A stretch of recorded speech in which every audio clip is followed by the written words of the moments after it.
Hello friends, నేను మీ Jayadev. Welcome to my channel. ఈరోజు ఒక ఇంట్రెస్టింగ్ పాయింట్ని మనం డిస్కస్ చేద్దాం. రామాయణంలో లంక గురించి, అంటే రావణాసురుడి యొక్క రాజ్యమైనటువంటి లంక గురించి మనము చాలాసార్లు వినే ఉంటాం. అయితే అది వాస్తవమా అవాస్తవమా అనేది మనకి తెలియదు, ఎందుకంటే అది ఒక కథగా మనం తెలుసుకున్నాం. కానీ ఈ లంక అనే పదం గురించి మనం మాట్లాడుకుంటే, లంక అంటే ద్వీపము అని అర్థం సాధారణమైనటువంటి భాషలో. అంటే 4 వైపులా నీరు ఉండేటటువంటి ప్రాంతం. ఈ లంక అనే పదము ముండా లేదా ఆస్ట్రో ఆసియాటిక్ భాషలకు చెందినటువంటి ఒక పదముగా భావించబడుతుంది, చరిత్ర చెబుతుందన్నమాట. అదేవిధంగా లంక లేదా ఇలంకై అనే పదాలు పాత తమిళంలో ఉన్నాయి. అంటే మాల్దీవు భాషల్లో కూడా ఇవి ఉపయోగించబడినట్టు మనకి చరిత్ర చెబుతుంది. అదేవిధంగా ఆంధ్ర, తమిళనాడు, కర్ణాటక, అస్సాం వంటి ప్రాంతాల్లో కూడా ఈ లంక అనే పదము వాడుక భాషలో ఉంది, దక్షిణ భారతదేశంలో. మరి ఉత్తరాన కూడా, అంటే ఉత్తర భారతదేశంలో కూడా ఉత్తరాఖండ్లో, అంటే ఇప్పుడు మనకున్న ఉత్తరాంచల్లో కూడా లంక అనే పదము వాడుకలో ఉంది.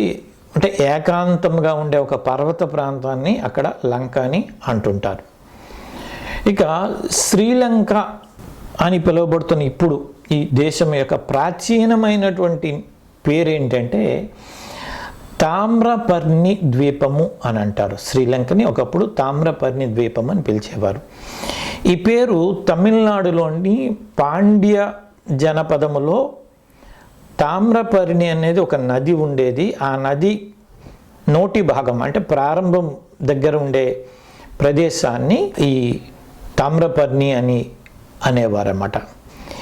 తామ్రపర్ణి అంటే ఏమిటంటే తామ్రము రంగులో ఉండేటటువంటి ఆకారంలో ఉండేటువంటి ప్రదేశం అన్నమాట. తామ్రపర్ణికి నోటికి, అంటే ప్రారంభ భాగంలో ఉండే కొర్కై అనే సముద్రము పోర్ట్ ఒకటి ఉండేది, సముద్రం వద్ద పోర్ట్ ఒకటి ఉండేది అప్పట్లో. అంటే రామాయణంలో పాండ్య కవాటం అని పేర్కొనబడింది ఇదే అని చెబుతున్నారు. అదేవిధంగా గ్రీక్ వాళ్ళు మన దేశం దగ్గరకు వచ్చేటప్పుడు, రోమన్స్ మన దేశంలో వ్యాపారం కోసం వచ్చేటప్పుడు ఈ పోర్టు దగ్గరికి వచ్చేవారు అని చరిత్ర చెబుతుంది. గ్రీకులు, రోమన్లు ఈ ద్వీపాన్ని టాప్రోబానే అని పిలిచేవారట. మెగస్తనిస్ కూడా తన రచనలో, మెగస్తనిస్, టోలమిను వాళ్ళ రచనలో ఈ టాప్రోబావే అనే నది గురించి వాళ్ళు రచించారన్నమాట. క్రీస్తుపూర్వం 4వ శతాబ్దంలో అశోకుడు కూడా తన శాసనాలలో ఈ తామ్రపర్ణి అనే పదాన్ని ఉపయోగించడం జరిగిందట. మహాభారతంలో మరియు మహావంశ, అంటే పాలీ భాష 5వ శతాబ్దంలో రచించబడినటువంటి వీటిలో కూడా ఈ తామ్రపర్ణి అనేటువంటి పదాన్ని ఉపయోగించారు. అంటే వివిధ సందర్భాల్లో చారిత్రాత్మకంగా ఈ తామ్రపర్ణి అనే పదము ఉపయోగపడింది అని నేను చెప్తున్నాను. అయితే శ్రీలంకకి ఇంకొక పేరు కూడా ఉంది, దాన్నే సింహళ ద్వీపము అంటారు. మహాభారతంలో శ్రీలంకను సాధారణంగా ఈ సింహళము అని పిలిచారన్నమాట. మహాభారతంలో శ్రీలంకను లంక అనే పేరుతో ఎక్కడ కూడా పిలవలేదు. 2వ శతాబ్దంలో సింహళ ద్వీపంగానే పిలువబడింది అన్నమాట. దీపవంశ మరియు మహావంశ పాలీ భాషల్లో ఈ ప్రదేశాన్ని సింహళము లేదా సిహాళగా అనే పేర్లతో పిలువబడింది అన్నమాట. వీటిలో ప్రిన్స్ విజయుని శ్రీలంకను సింహళ ప్రజల వ్యవస్థాపకుడిగా పేర్కొన్నారు. పోర్చుగీస్ వారు 16వ శతాబ్దంలో ఈ ప్రాంతాన్ని సిలోన్ అని పిలిచేవారు అన్నమాట. అందుకోసమే కాస్త ఈ జనరేషన్ వారికి ఐడియా ఉందో లేదో నాకు తెలియదు, కానీ పాత జనరేషన్ వారు కానీ రేడియో పెట్టుకొని వింటే అప్పటి రోజుల్లో ఆకాశవాణి వార్తలు మీరు వింటున్నది సిలోన్ నుంచి అని అప్పుడు వార్తలు వచ్చేవి అనమాట. అంటే శ్రీలంకపు వార్తలు అనమాట అవి. అదేవిధంగా తమిళ సాహిత్యంలో ఇలంకై మరియు లంక అనే పదాలు కూడా ఉండేవి.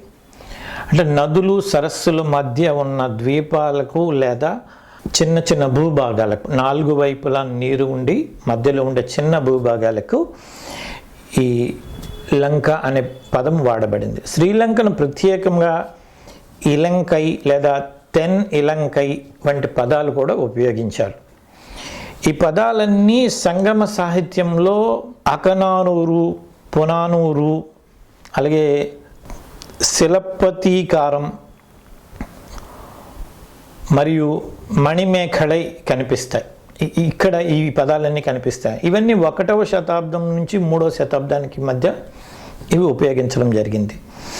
అయితే ఇవన్నీ ఇప్పుడు మనం ఎందుకు చర్చించుకున్నామంటే, మనం ఇప్పుడు ఉన్న శ్రీలంకకి మొదటి పేర్లు రకరకాలుగా ఉండేవి. చివరిగా దాన్ని శ్రీలంకగా 1972 మే 22న ఈ ద్వీపానికి అధికారికంగా ఒక నేమ్ ప్రకటించడం జరిగిందనమాట. ఇది ఈ లంక వెనుక ఉన్న చరిత్ర.